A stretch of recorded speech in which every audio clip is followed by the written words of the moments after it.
देख रहे हैं इन डार्क राजकुमार के साथ। तो चलिए पढ़ते हैं आज की कहानी की ओर। दोस्तों ये कहानी एक सच्ची घटना पर आधारित है। दोस्तों यूं तो भूत प्रेत चुड़ैल इन सबके किस्से कहानियां सुनने में तो बड़ा आनंद मिलता है, लेकिन डर का एहसास सिर्फ उन्हें होता है जिनके साथ यह घट चुका होता है। दोस्तों एक बात हमेशा याद रखिएगा कि अंधविश्वास तब तक ही रहता है जब तक वह खुद के साथ बिल्कुल ना घट जाए। दोस्तों खौफ की वह आंधी ना जाने इस गांव को किस मोड़ पर लेकर जाना चाहती थी। एक ऐसा शैतान जिसकी पूजा देवी देवता से भी पहले की जाती है। आखिर इतना क्या खौफ था इनके अंदर कि यह लोग इस शैतान को भगवान से भी ऊंचा दर्जा देते थे। यहाँ पर लोग भगवान से ज्यादा शैतान से खौफ खाते थे, क्योंकि वह जानते थे कि अगर वह शैतान गुस्सा हुआ तो उसे पूरे गांव को शमशान बनाने में समय नहीं लगेगा। आखिर क्या है इसके पीछे का रहस्य, तो आइए जानते हैं विस्तार से। यह कहानी एक दूर वादियों में ठहरा एक बहुत कम आबादी वाला गांव बक्सर की है। एक ऐसा गांव जहां लोग खौफ से अपनी जिंदगी जीते हैं और खौफ में रहते हैं, और खौफ में ही हमेशा हमेशा के लिए इस दुनिया को छोड़ देते हैं। कहते हैं इस गांव में लगभग 200 सालों से भी ज्यादा से एक शैतान यहाँ पर राज करता है। अंग्रेजों के समय से ही यह गांव भूत प्रेतों के घटनाओं से प्रचलित रहा। वैसे तो इस गांव को जिले के बाहर तो कोई नहीं जानता, लेकिन इसका खौफ इतना है कि इस गांव में 10 मिनट के लिए भी घूमने भी नहीं जाना चाहता। लोगों का कहना है कि इस गांव में शैतान का वास है, एक ऐसा शैतान जो हर समय अपने शिकार की तलाश करता रहता है। वो किसी की भी शक्ल लेकर आता और किसी की भी जिंदगी बर्बाद कर देता। गांव वाले बहुत खौफ खाते थे इससे। कोई भी अपने घर से अकेले नहीं निकलता था। सबसे पहले एक झुंड बनता और झुंड साथ में निकलता, क्योंकि अकेले में गांव के टूटे फूटे सुनसान सड़क पर चलने की हिम्मत किसी में नहीं होती। और हर अमावस्या और पूर्णिमा की रात इस शैतान की पूजा होती। गांव में कोई भी त्योहार हो या फिर किसी की शादी हो, चाहे कोई मातम हो, पहले इस शैतान को खुश किया जाता और इसे किसी 21 शरीरों की बलि दी जाती है। यह बलि जानवरों की दी जाती है। अगर शैतान गांव से नाराज होता तब गांव में कुछ नहीं हो सकता था। सबसे खतरनाक बात यह होती कि यह शैतान जितना खाता इसकी भूख उतनी ही बढ़ जाती। लेकिन गांव वालों के लिए एक सुकून की बात होती कि यह शैतान हर दिन शिकार नहीं कर सकता था। यह सिर्फ काली रातों को, अमावस्या की रातों को और हर काली चौदस की रात को अपनी गुफा से बाहर शिकार की तलाश में निकलता था। वह शिकार में अक्सर छोटे मासूम बच्चों को अपने लपेट में ले लेता। दरवाजा बंद करने से उस शैतान से नहीं बचा जा सकता। वह शैतान कमजोर दरवाजे वाले घरों को तोड़कर अंदर आता और वहां रहने वाले लोगों में से किसी एक व्यक्ति को वह गले से दबाता हुआ अपनी गुफा में ले जाता, और फिर उनका कोई नामो निशान नहीं रहता। वह शैतान बेखौफ होकर काली अंधेरी रातों में पूरे गांव में अपने शिकार को ढूंढता रहता। वह किसी भी सूरत में बड़े आराम से गांव की कच्ची सड़कों पर टहलता रहता। वह बड़ी आकर्षक और अजीब आवाज़ों को निकालता, जिसे सुनकर जो भी व्यक्ति घर में अकेला होता या फिर जिसका अपने मस्तिष्क पर संतुलन कमज़ोर होता, वह उसके तरफ आकर्षित होकर अपना आपा खोकर चले जाता। क्योंकि जो व्यक्ति घर में अकेला होता उसे रोकने वाला कोई भी नहीं होता। तो जब भी वह शैतान दिमाग को भ्रमित करने वाले ध्वनियों को उपजाता तो अकेले रहने वाला व्यक्ति उसकी तरफ जल्दी आकर्षित होता और वो वहां पर चला जाता। लेकिन जो अपने परिवार के साथ रहता होता उसे रोकने वाले दूसरे लोग भी होते हैं, इसलिए अकेले रहना और भी खतरनाक था। ये शैतान बहुत ही निर्दयी था।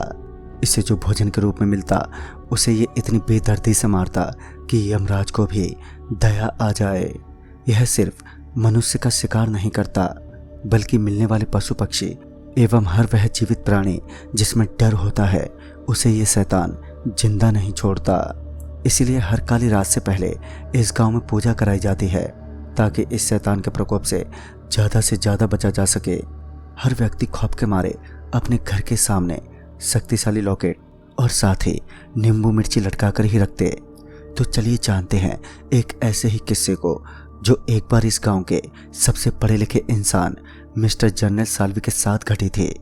मिस्टर जर्नल कभी भी भूत प्रेत और अंधविश्वास वाली चीज़ों को बिल्कुल नहीं मानते थे। जैसा कि हमने कहा, अंधविश्वास तब तक ही रहता है जब तक कि वह खुद के साथ ना घट जाए। मिस्टर जर्नल गांव के सबसे पढ़े लिखे इंसान थे जो अपने मेडिकल की डिग्री को ख़त्म करके गांव वापस लौट रहे थे। मिस्टर जर्नल भूत प्रेत अंधविश्वासों की बातों को बिल्कुल नहीं मानते थे, उल्टा वो इन सब चीज़ों का मजाक बनाते थे।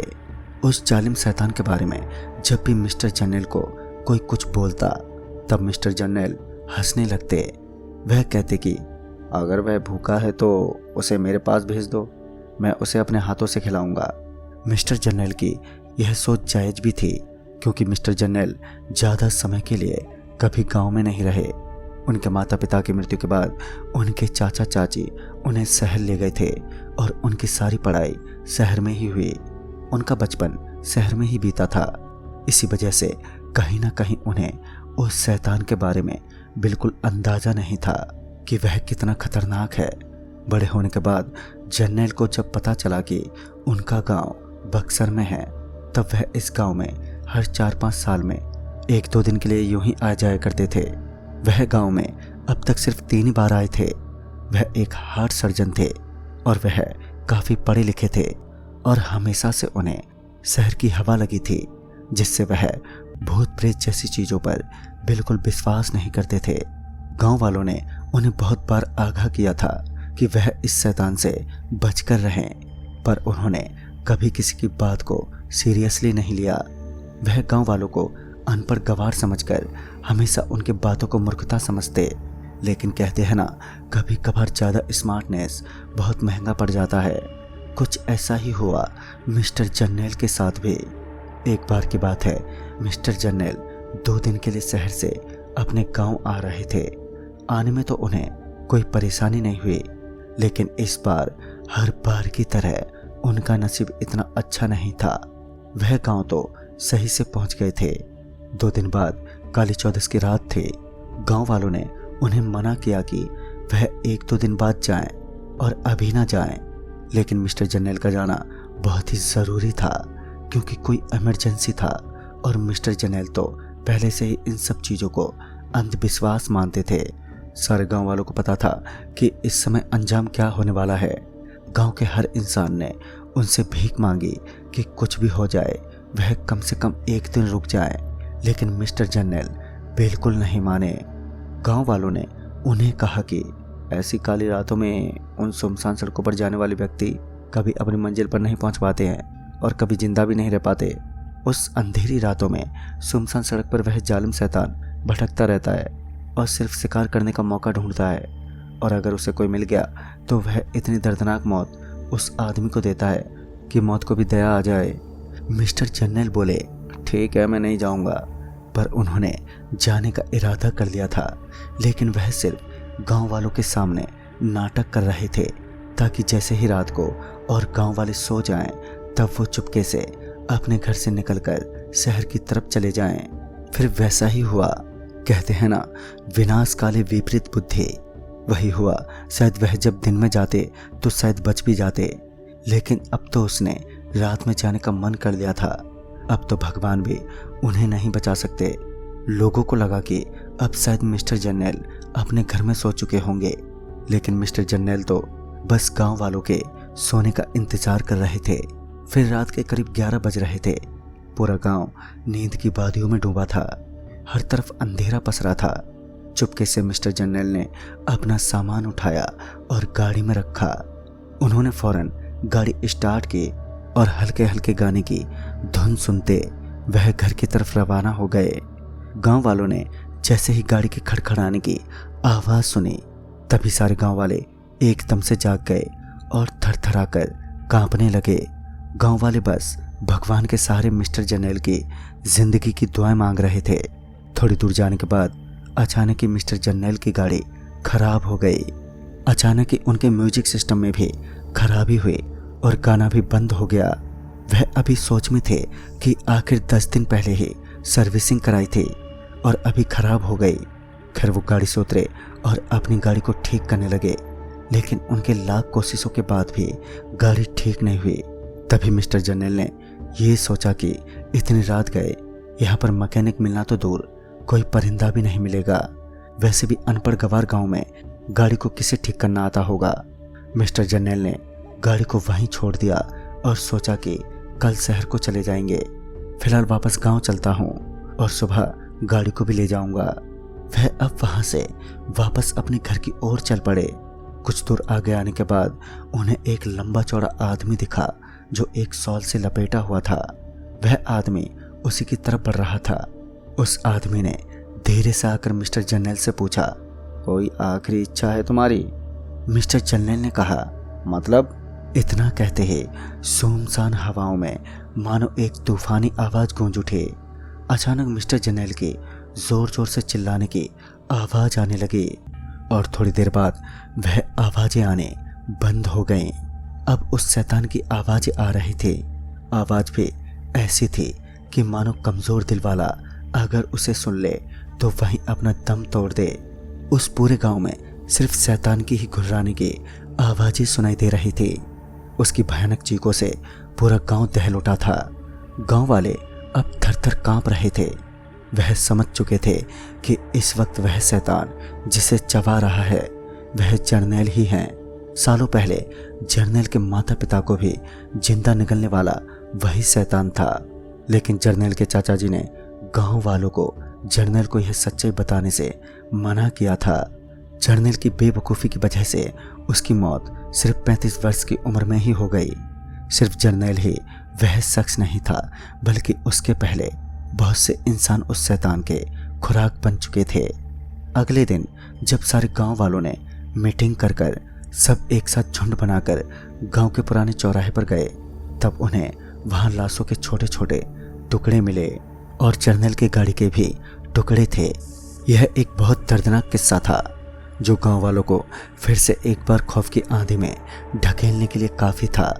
लेकिन यहाँ पर शैतान आया तो आया कैसे और कब, तो आइए जानते हैं। इस गांव के बुजुर्ग का कहना है कि सालों पहले इस गांव में एक माँ बेटा रहते थे। जो बेटा था यानी कि जो लड़का था वह बाकी बच्चों से काफी अलग था। उसका अक्सर किसी न किसी से झगड़ा हो जाता। वह दिखने में भी काफी काला और अजीब था। दूसरी तरफ औरत बहुत अच्छी थी और गांव के सब बच्चों को प्यार भी करती थी, लेकिन वह औरत कमर से झुकी हुई थी और काफी गरीब थी। सिर्फ वो औरत भीख के रुपए से मुश्किल से उसका 2 वक्त का खाना चलता था। कभी कोई खाना देता तो कभी कोई पैसे। बस इसी तरह उस औरत और उसके बच्चे की जिंदगी कट रही थी। एक दिन किसी बीमारी के कारण उसके माँ की मृत्यु हो गई और वह बच्चा अब खूंखार बन चुका था। अब उस बच्चे के पास पूरी आज़ादी थी, क्योंकि अब उसका इस दुनिया में कोई नहीं था, कोई उसे रोक नहीं सकता था। वह पूरा दिन गांव के पेड़ों पर उछलता रहता और पूरे गांव में भटकता रहता। एक तो पहले से ही वह लड़का काफ़ी बिगड़ैल था और अब उसकी माँ इस दुनिया में नहीं थी, तो अक्सर वह अकेला रहता। वह गांव के बच्चों को कहता कि वह उसे भी खेलने दे, लेकिन उसके खराब स्वभाव के कारण कोई उसके साथ खेलना नहीं चाहता। एक दिन की बात है, गांव के एक खलिहान में कुछ बच्चे खेल रहे थे। इन बच्चों को खेलता देख अब उससे रहा नहीं गया। उसने जाकर उन बच्चों को कहा कि मुझे भी खेलने दो, लेकिन सबने उसे चिढ़ाना शुरू किया और उसे वहां से भगा दिया। इस वजह से उसका उन बच्चों से झगड़ा हो गया। झगड़े में उन बच्चों ने एक कैलाश नाम के बच्चे का सर फोड़ दिया। कैलाश गांव के जमींदार का बेटा था। जब उसके बाप को पता चला कि उसके बेटे का सर उस फकीर ने फोड़ा है, तो उस जमींदार ने जाकर उस लड़के की बहुत पिटाई की। गांव वालों को भी उसने कह दिया था कि कोई उसे खाना ना दे, क्योंकि वह जमींदार था तो गांव वालों में अब दबाव था और जो भी गलती से भी उसे खाना दे देता तो जमींदार उसका घर में रहना मुश्किल कर देता। इस वजह से धीरे धीरे अब उस बच्चे को खाना मिलना बंद हो गया था। उसके बाद एक दिन ऐसा आया जब उस बच्चे की भूख से हालत खराब हो गई। वह पूरे गांव में भटकता रहा और खाने के लिए तड़पता रहा, लेकिन कहीं भी उसे खाना नहीं नसीब हुआ। वह भूख से तड़प रहा था और चिल्ला चिल्लाकर गांव वालों से खाने की गुहार कर रहा था, पर कोई भी उसे खाना लेकर नहीं आया। अब उस लड़के में जान ही नहीं बची थी। मरने से पहले उसने अपनी पूरी ताकत लगाकर गांव वालों से कहा कि तुम लोगों ने आज मुझे खाना नहीं दिया, जिस वजह से आज मैं तड़प तड़प कर मर रहा हूँ। लेकिन याद रखना, एक दिन मैं तुम सबको खाऊंगा। आज मेरी भूख ने मेरी जान ले ली, तो कल मेरी यही भूख तुम सभी की जान लेगी। मैं किसी को नहीं छोड़ूंगा। वह लड़का भूख से तड़प तड़प कर वहीं पर मर गया। कुछ महीनों तक सब कुछ ठीक रहा, लेकिन उसके बाद गांव में अजीबोगरीब घटनाएं घटने शुरू हो गईं। उस बच्चे की कही गई बात सच होने लगी थी। गांव में जो भी बच्चा खेलता वह सब अजीबोगरीब तरीके से मर जाता। गांव में लोगों का घर से निकलना बहुत ही मुश्किल हो गया था। रात में तो दूर, कोई दिन में भी अपनी खिड़की तक खोलना मंजूर नहीं करता था। अब लोग बाहर निकलने से परहेज कर रहे थे और अपने बच्चों को बाहर खेलने से भी। गांव वाले परेशान होकर उन्होंने एक पीर बाबा को बुलाया। पीर बाबा ने कहा, इस गांव में एक शैतान ने अपना घर कर लिया है। सालों पहले तुम्हारी वजह से उसकी तड़प तड़प कर मौत हो गई थी। इसी बात का बदला लेने वह उस शैतान का रूप लेकर तुम सबके सामने वापस आया है। लोगों ने उनसे पूछा, लेकिन इससे बचने का क्या उपाय है? तो पीर बाबा ने कहा, वह दानव अपराजय है, उसे तुम नहीं हरा सकते। तुम उसे केवल शांत कर सकते हो। उसे वरदान मिल चुका है कि हर काली रातों से पहले तुम गांव में शांति पूजा करवाओगे। अगर ऐसा हुआ तो शायद वह शैतान इस गांव के लोगों को कम हानि पहुंचाएगा। फिर उस दिन के बाद से लेकर आज तक उस गांव के लोग उसी खौफ के साथ जी रहे हैं और उसी खौफ के साथ मर जाएंगे। जुर्म किया है तो जुर्माना तो भरना ही पड़ेगा। इतना सब होने के बावजूद आज तक यह घटनाओं का सिलसिला वहीं नहीं रुका, बल्कि वह घटनाएं अब भी अग्रसर हैं। दोस्तों, एक और बात, जिस जमींदार ने पूरे गांव में उस लड़के की भूख हड़ताल करवाई थी, वह और कोई नहीं, मिस्टर जर्नैल के मम्मी पापा ही थे। और जो मिस्टर जर्नैल था वह वही लड़का था जिसका सर उस बच्चे ने फोड़ दिया था।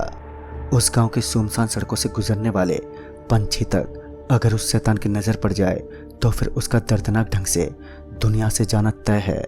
ना जाने इसका अंत कब होगा। तो दोस्तों, इस कहानी में बस इतना ही। तब तक के लिए बाय एंड टेक केयर।